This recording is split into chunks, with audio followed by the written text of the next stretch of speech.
ทายสบายดีเด้อสวัสดีเด้อบรรทุกทุกคนมาพบมาพอกับซองแม่น้องวีอีกแล้วเพื่อนพี่น้องเลยมาพบมาพอกันเมื่อนี้กับแมนอยู่ทางเขตทางพี่น้องเลยเขตทางเขตเวียกงานการบ้านเมื่อนี้เวียกบ้านการเมืองเนาะเขตของงานสามัคคีเนาะพี่น้องเนาะเมื่อนี้แมนเขตเวียกรวมเขตเวียกรวมเนาะพี่น้องเนาะที่แดดอยู่ทางหมู่บ้านของหมู่เฮาเขตทางคอนกรีตเข่าหมู่บ้านเนาะพี่น้องวันนี้ก็ได้มองเฮงานอีกแล้ววันนี้พี่น้องเลย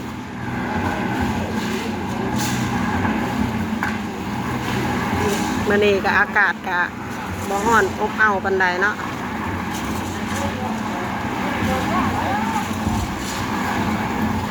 มาเฮ็ดกับเครื่องหมูกับเทซ้ำพุ่นน่ะใส่ได้เครื่องเดียวแพงซ่าบัดนี้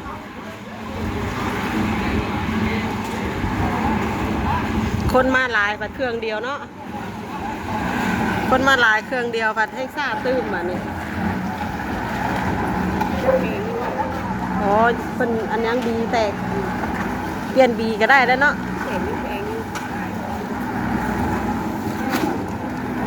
อันนี้ก็ห้องอวดดูน่ะ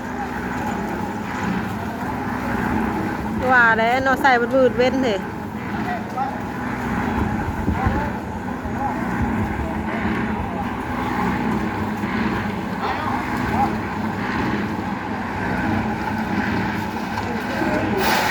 มาแต่เศร้าบนเลยบัดนี้ก็คนก็เริ่มขย่อยมาหลายเลยมือใครก็คนก็บอกว่าไปสุดท้ายเด้อมือนี้ว่าเบิดงบแล้วคนก็เลยลังมาหลายมือนี้คุณแรกพี่หนาคุณแรกเห็ดมาเห็ดใหม่อีกเพื่อตั้งเพื่อฮอดหน่วยเฮากับเบิดแล้วเนาะเพื่อฮอดหน่วยเฮากับเบิดงบแล้ว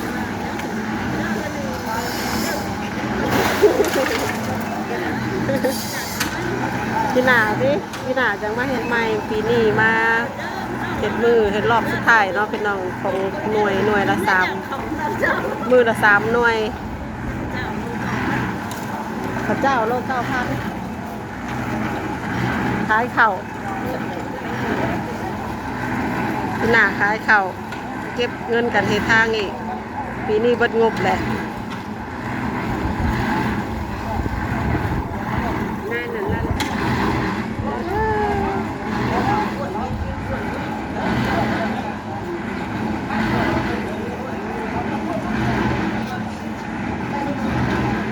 อย่างนี้นะเห็ดสุดมันเป็นกัดไปหายเลยกันแม่นเลิกมันนี่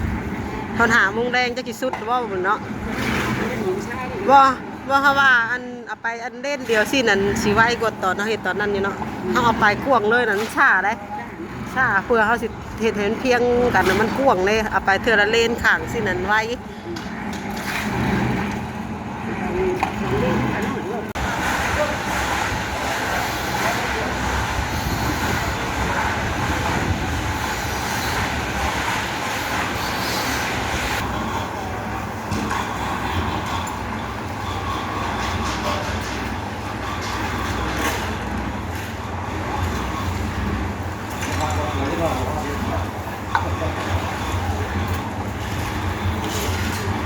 เบียดเนี่ยจะนอน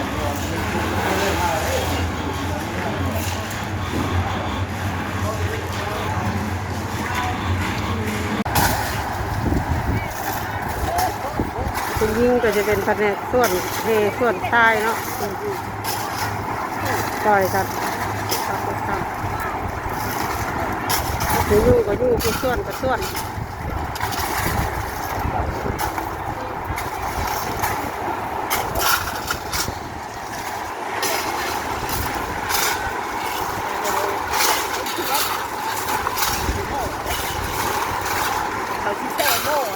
ใช่ตัวเด้อเพิ่นไปชมลุ่มมันนะเป็นที่สองเลยชื่อว่าน้อยนั่นแหละเสร็จกว่าท่านเลยเสร็จที่นั่นมันไวเนาะเด็กกวาดลูกรถคอยเพื่อน่ะกวาดลูก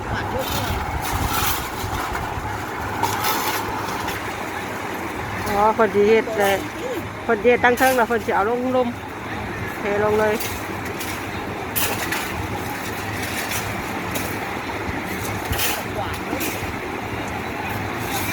นี่มีหมูอันเดียวแต่บัดนี้ เพิ่นจะให้ปล่อยเอาแบบนี้ ตาย หลายเนาะ หมูตาย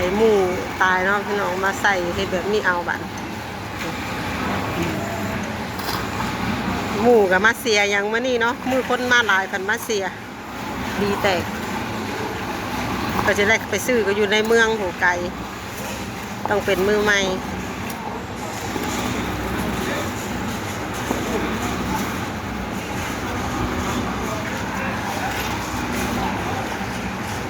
เดี๋ยวนี้นะ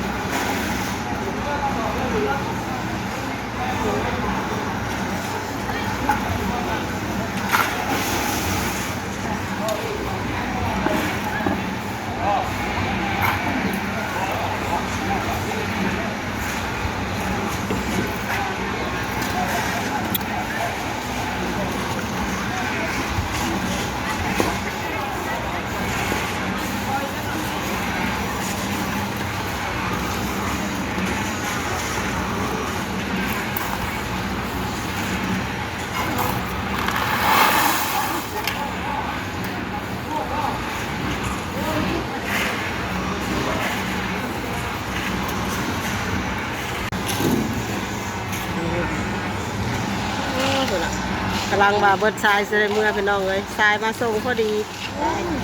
เฮ้เลยทรายมาส่งแต่เฮ้เลยเนื้อแหละ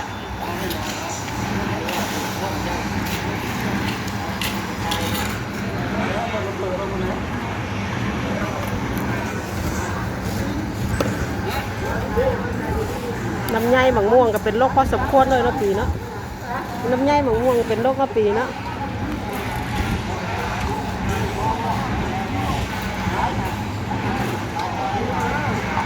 การเทศทางเขาหมู่บ้านเฮาเนาะพี่น้องจะได้ซอยกันแบบนี้แหละมือหนึ่ง3 หน่วยถัดกันไปแต่ละหน่วยแต่ละมือ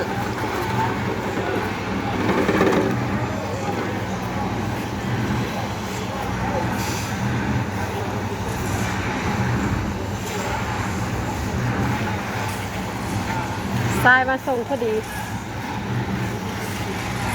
อ่ะแค่ได้เห็ดเต็มมือเลย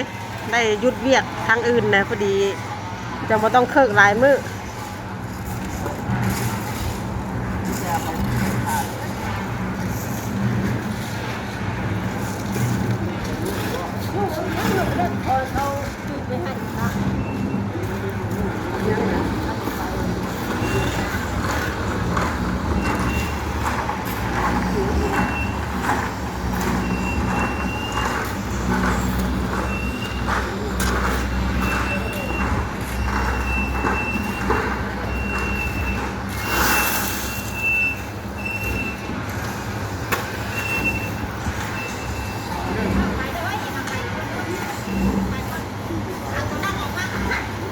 8 รอบเลยแม่8 รอบ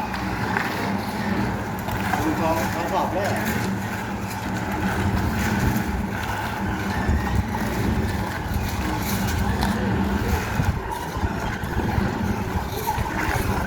สอดใส่หมูอันเดียวกันยังห้องอยู่ด้วยจะ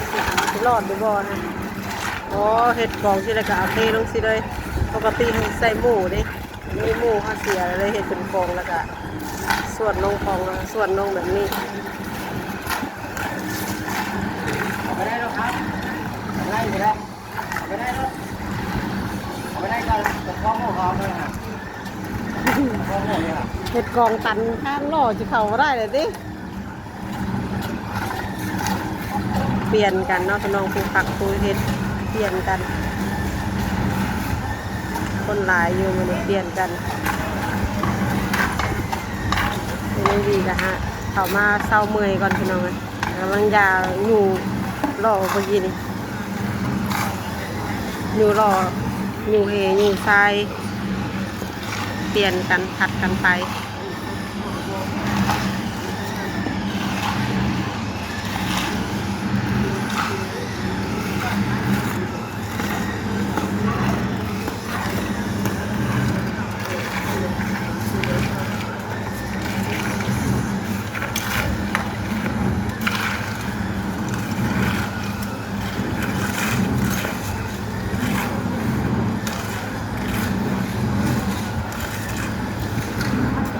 ไปกับบ่ได้ใส่บูทมาเนาะ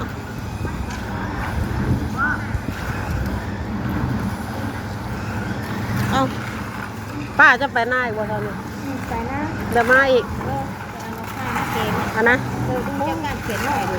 เดี๋ยวชิมากินข้าวเที่ยงคุณได้สะ ที่ขาเตียงมีตัวอย่างคุณแล้ว มึงบ่ได้มีกับข้าวอะไรอยู่เรือนน่ะ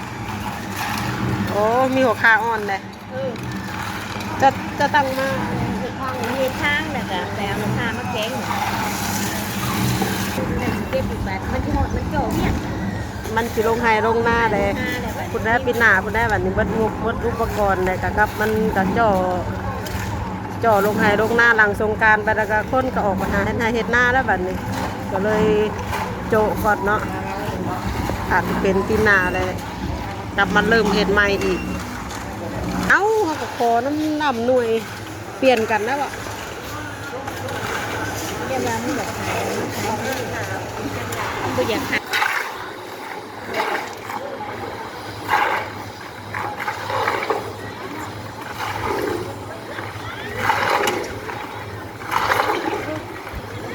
สำหรับสุดรางนี่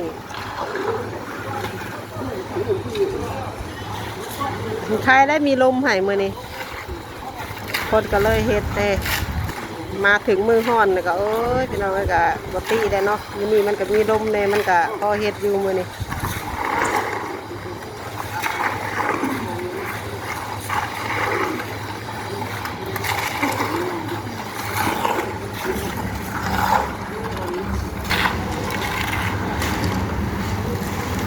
ใกล้แล้วนะ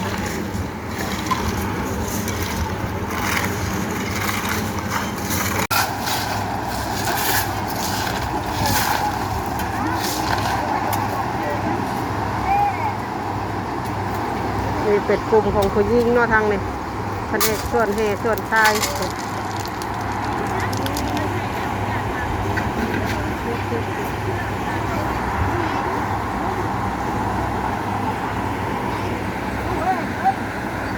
ไปต้นหมากยุ่มจำ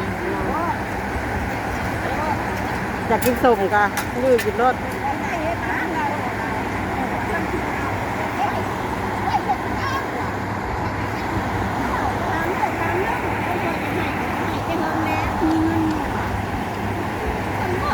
ไปละการกินเมื่อแล้วจะทำอะไรบ้าง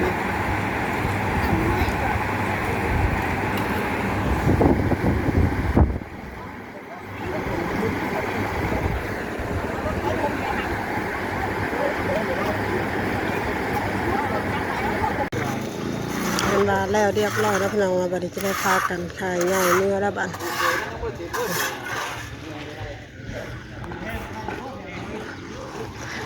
พากันเมื่อแล้วบัดนี้พี่น้องเลยบัดนี้เวลาเมื่อเลย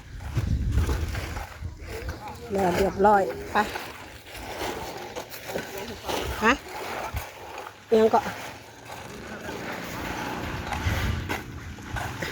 แล้วเราก็สะอาดหูสะอาดตาเบี้ย